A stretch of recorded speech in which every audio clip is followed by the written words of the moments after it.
identify is higher than some of the OECD countries, while our emission per capita is also higher than China, Brazil, and India, which are also, by the way, coal-based economies. This is serious.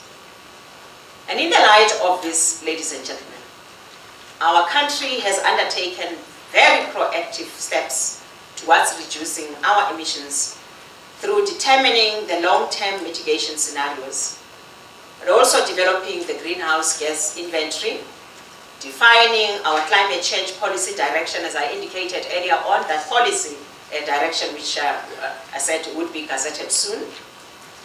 We have done that, by the way, through multi-stakeholder process, which has involved discussions even with people from the private sector itself, NGO sector, and many throughout the country, because we've got to ensure that we really take our country along in whatever we do. Whatever we say, it shouldn't be government position alone. It should be our country's position.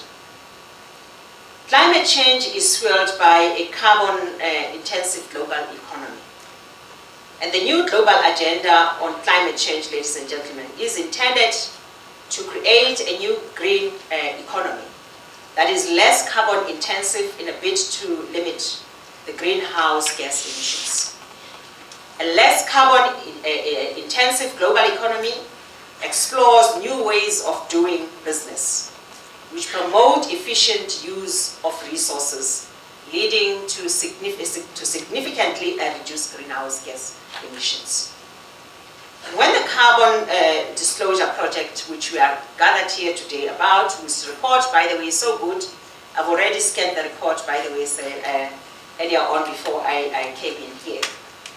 When your project first challenged our companies here in South Africa to measure and report their carbon emissions and integrate the long-term cost of climate change into their risk assessment, few companies had the level of understanding, as we noticed, or even the quality of responses that they have today.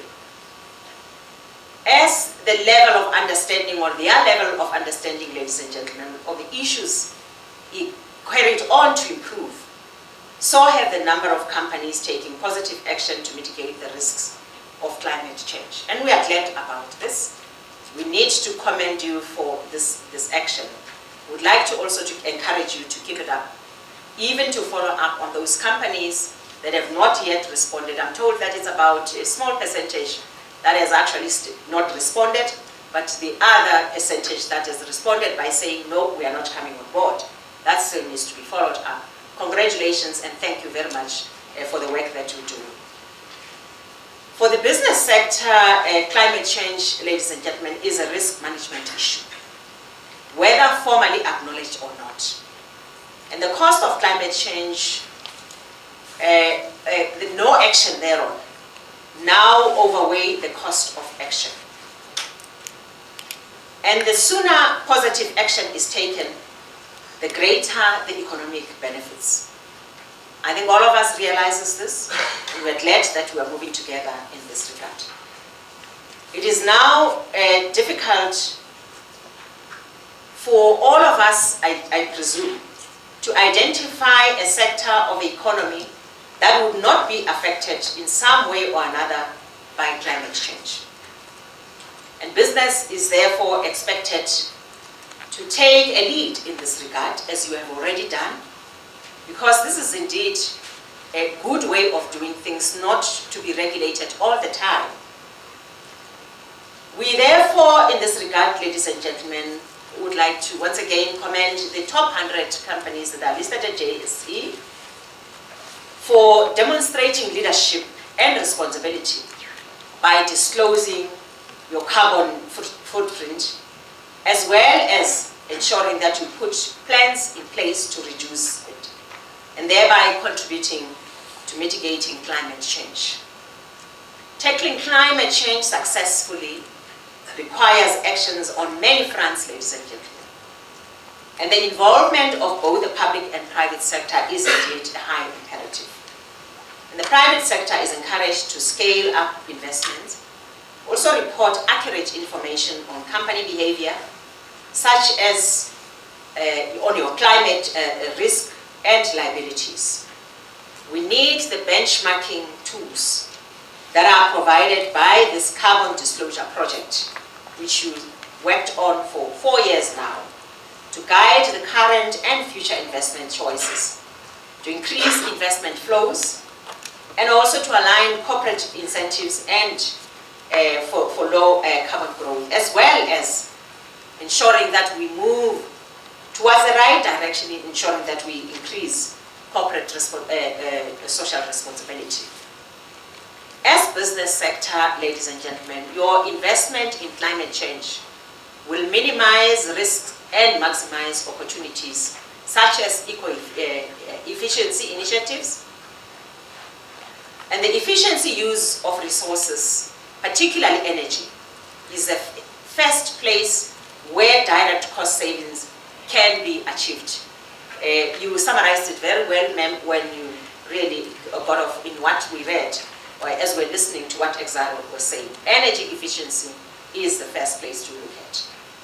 And as you may remember, the government of South Africa and the business sector agreed to pursue the long-term mitigation scenario, the study in a bid to curb greenhouse gas emissions. And it is very encouraging to find out that as companies, you are taking early actions to mitigate the risks and take advantage of your commercial opportunities of low carbon and clean technologies in order to promote the transition to a green economy in South Africa. Again, thank you very much. I will not stop thanking you and really appreciating the work that you do.